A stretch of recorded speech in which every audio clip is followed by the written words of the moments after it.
Ya, pemirsa, untuk membahas tema kita di paruh kedua di Market Review mengenai geliat jamu Indonesia saat pandemi sudah terhubung melalui aplikasi Zoom Ibu Dwi Rani Pertiwi Zarman. Beliau adalah Ketua Umum GP Jamu. Selamat pagi, Bu Dwi. Selamat pagi. Sudah minum jamu, Bu, hari ini, Bu? Pasti dong. Semoga kita sehat selalu ya, Bu, ya, di tengah pandemi ya, Bu. Baik. Sebelum bicara mengenai target capaian industri jamu di Indonesia tahun 2021, saya ingin sedikit flashback di tahun 2020 pada saat pandemi COVID-19, which sekarang juga kita kemudian masih alami. Dinamika industri jamu di Indonesia seperti apa, Bu Dwi? Untuk saat ini sih karena dampak virus ya, jadi penjualan jamu tuh ada beberapa item, beberapa bahan baku yang meningkat drastis ya.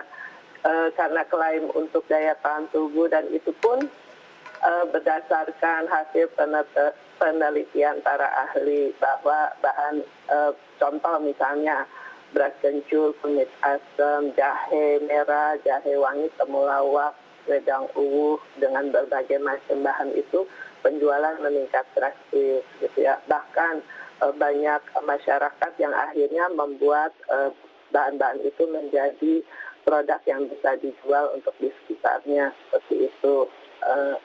Kemudian memang ada beberapa, untuk industri kami memang ada beberapa penurunan ya pasti gitu kan, karena berbagai hal, misalnya PSBB itu terjadi sehingga mengurangi waktu bekerja, terus kemudian masa masyarakat juga daya beli menurun gitu ya, dan saat ini juga masih lebih utama untuk membeli pangan daripada jamu, seperti itu. Demikian, Mas.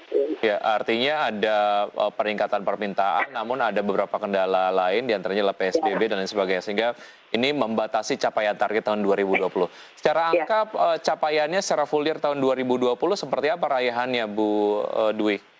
Untuk tahun 2020 kita mengalami penurunan untuk industri ya, industri resmi ya, hampir 30% turun kita. Seperti itu, bahkan memang juga ada yang harus tutup gitu ya, pengurangan juga pegawai, seperti itu. Baik, ya ini cukup ironis di tengah permintaan yang banyak, tapi kemudian ada kendala dalam hal operasional bisnis, menjadi ya itu dampak-dampaknya adalah secara kumulatif target raihan di tahun 2020 menjadi menurun. Oke, ada optimisme yang kemudian saya lihat dari GP Jamu ataupun mungkin industri jamu di Indonesia mengenai target pertumbuhan di tahun 2021 di angka 5% kalau tidak salah.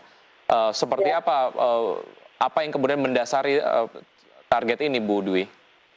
Saat ini memang pemerintah membantu ya, dalam hal ini BPOM, Kemenkes untuk mengkampanyekan gerakan minum jamu untuk membantu daya tahan tubuh. Kemudian juga BPOM mengeluarkan rilis termasuk Kemenkes bahwa salah satu atau beberapa bagian yang bisa membantu meningkatkan daya tahan tubuh itu yaitu selain minum vitamin, suplemen, juga ada jamu dengan bahan-bahan tertentu. Itu sudah dirilis di BPOM dan Kemenkes.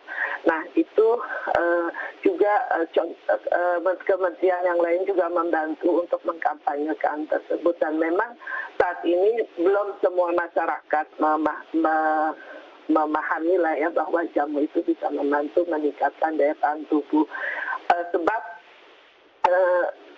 kita juga banyak membantu masyarakat untuk, bahkan pasien COVID, untuk bagaimana mengurangi jumlah pasien, juga bagaimana mempercepat penyembuhan dengan ramuan-ramuan yang kita buatkan industri-industri di berbagai wilayah yang memang itu hasil penelitian para peneliti. Ya, selain kita memang optimis di tahun 2021 ini, bukan dari sisi ekonominya, tetapi karena ada kampanye untuk sehat dengan jamu, ya insya Allah bisalah naik 5%, insya Allah. Baik, ya selain berkontribusi dari sisi ekonomi, industri jamu di Indonesia juga berkontribusi terhadap penekanan jumlah kasus dari COVID-19, karena mungkin berbagai macam penelitian dibuktikan bahwa produk-produk jamu ini dapat meningkatkan imunitas, begitu ya, Bu Dwi ya? Baik, terkait dengan pemenuhan bahan baku impor, ini cukup sering sekali dibahas. Beberapa waktu yang lalu saya kemudian berbincang bersama teman-teman di industri jamu terkait dengan ketersediaan dari bahan baku yang memang harus diimpor. Apalagi mungkin di beberapa negara yang memang ini dijadikan satu sumber untuk kemudian bahan bakunya kita impor, melakukan pembatasan-pembatasan aktivitas ataupun mungkin lockdown. Selama tahun 2020, untuk pemenuhan bahan baku ini seperti apa, Bu Dwi? Jadi kalau jamu itu hampir 90% bahan lokal. Yang mungkin yang maksud farmasi mungkin ya. Kalau farmasi memang justru terbalik 90%. Artinya sama sekali tidak ada yang diimpor ya Bu ya?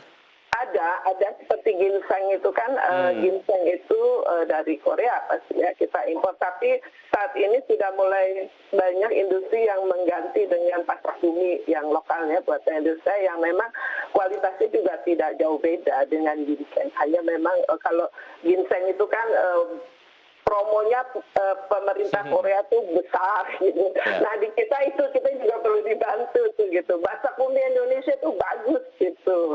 Itu contoh. Ya, mungkin teman-teman kru dari IDXNL juga mungkin cukup menyadari bahwa pasak bumi ini sangat baik manfaatnya begitu ya. Baik, oke. Usai jeda berikutnya kita lanjutkan Bu Dwi, tetap bersama kami akan segera kembali.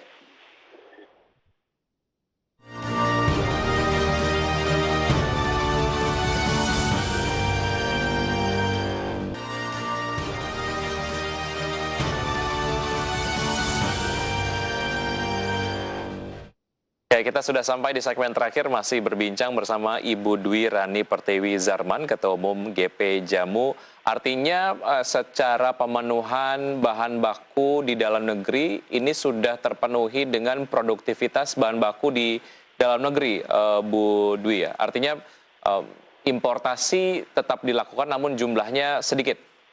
Iya, betul. Tapi walaupun seperti itu, 90% itu pemerintah tetap harus bantu karena secara kualitas memang kadang masih kurang bagus bagian ya, petani mesti dibina gitu kan. Kemarin tuh kita kan tidak dapat program dari Kementan ya, di Kementan tidak ada program untuk apa istilahnya berkaitan dengan tanaman obat ya. Saat ini kan Kementan hanya fokus di bahan pokok ya, kayak beras, pangan pokok, beras seperti bawang merah gitu ya. Nah untuk tanaman obat itu masih belum dapat programnya. Jadi saya berharap di Kementan sehingga ada pembinaan untuk para petani bagaimana meningkatkan kualitas sehingga bisa memenuhi kebutuhan daripada industri-industri dengan kualitas yang baik. Sudah ada komunikasi ke arah sana Bu dengan Kementan? Sudah. Tanggapannya seperti apa Bu Dwi? Sebetulnya 2020 itu ada programnya ya. Cuma kan waktu itu kita nggak mengira ada COVID ya. Jadi saat ini sih kita nggak tahu lagi nih, belum saya tanya apakah program itu berlanjut atau tidak. Semoga sih berharap berlanjut ya. Karena semua akhirnya stuck, kita diam di tempat ya, harus mengurangi kerja, tidak bisa bertemu gitu secara online saja. Gitu. Baik. Berharap ada. Ya, berharap terus berlanjut begitu ya. Baik, Bu Dwi, produktivitas komoditas tanaman herbal di dalam negeri itu sejauh ini seperti apa, Bu, setiap tahunnya? Apakah kemudian menurut GP Jamu ini cukup ideal atau apa yang perlu ditingkatkan secara produktivitas ya? Kalau mungkin dari kualitas tadi kita sudah sampaikan lah. Ya, jadi memang saat ini ada beberapa tanaman yang memang kualitasnya bagus, tetapi itu sudah dikontrak oleh negara-negara lain untuk dikirim ke mereka, gitu ya. Nah, seperti itu seharusnya sih itu produk bahan baku itu buat kita, gitu ya. Makanya memang sekali lagi perlu dukungan pemerintah mengatur bahan baku itu apa yang boleh diekspor, apa juga yang harus atau boleh diekspor asal terpenuhi kebutuhan dalam negeri. Contoh misalnya, waktu itu saya sudah sampaikan waktu masih Kemenko Ibu Puan saya bilang tidak ada yang mengatur bagaimana pasak bumi itu diekspor secara ilegal ke luar negeri ya. Nah itu tolong bantu diatur supaya pada akhirnya kita butuh pasak bumi cari ke negara tetangga gitu. Karena banyak yang dikirim ke sana. Waktu itu Bu Puan menyampaikan ke BPOM, ayo kita atur sama-sama. Karena terus terang memang itu nggak tahu wilayah siapa gitu. Yang mengatur seperti itu contoh. Waktu itu Bu Puan, ayo kita atur sama-sama seperti apa gitu ya. Cuma kan Bu Puan kemudian menjadi ketua DPR ya. Baik. Nah itu contoh, itu salah satu bahwa pemerintah harus membantu mengatur untuk bahan baku itu supaya terpenuhi kita. Bu Dwi, kalau kita pinjam sudut pandang dari petani, pertimbangan harga mungkin itu menjadi pertimbangan utama. Mengapa kemudian mereka memprioritaskan untuk memenuhi kontrak untuk tujuan ekspor lah. Secara harga seperti apa kita bandingkan untuk kebutuhan pasar ekspor ataupun mungkin serapan di industri jamu domestik? Seberapa menarik dari sudut pandang petani? Oh, itu sangat menarik sekali gitu ya. Sangat, makanya ini lagi perlu bantuan pemerintah bagaimana petani itu bisa memproduksi atau menanam tanaman untuk kita, tapi dia dibantu permodalan gitu dengan kredit lunak gitu ya. Nah supaya tidak dijual ke negara lain gitu. Kayak misalnya contoh bahan baku saya punya juga kan kebutuhan saya dari para petani itu sempat mengalami kendala karena ternyata negara lain itu bahkan mengirim centeng-centengnya gitu loh.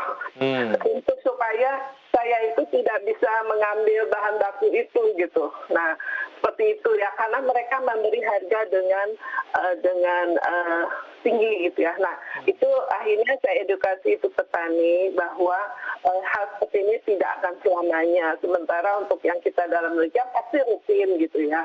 Ya karena diedukasi sehingga mereka memahami. Jadi saya bilang bukan tidak boleh memberikan keluar, tapi penuhi dulu kebutuhan kami, baru silakan jual keluar. Itu yang diprioritaskan begitu ya. Ya, baik, sudahkah industri jamu Indonesia menjadi supply chain yang ideal ekosistemnya, Bu Dwi, menurut Anda? Kalaupun belum, apa yang bisa dilakukan? Singkat, Bu Dwi.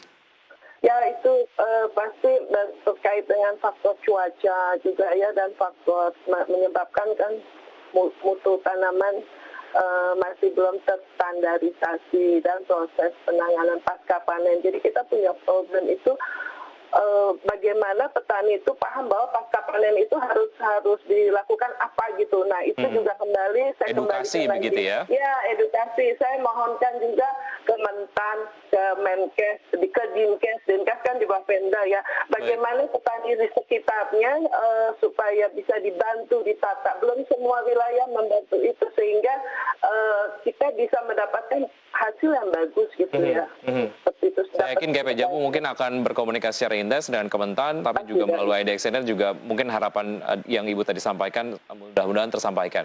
Baik, Bu Dwi, terima kasih sudah bergabung bersama kami di Market Review. Sehat selalu, jangan lupa minum jamu terus kita ya Bu ya. Terima kasih, sampai jumpa. Ya, dan pemirsa, sudah 1 jam saya menemani Anda dalam program Market Review. Semoga pembahasan kami dapat memberikan inspirasi dan referensi untuk Anda. Saya Wiki Adrian, undur diri. Terima kasih. Sampai jumpa.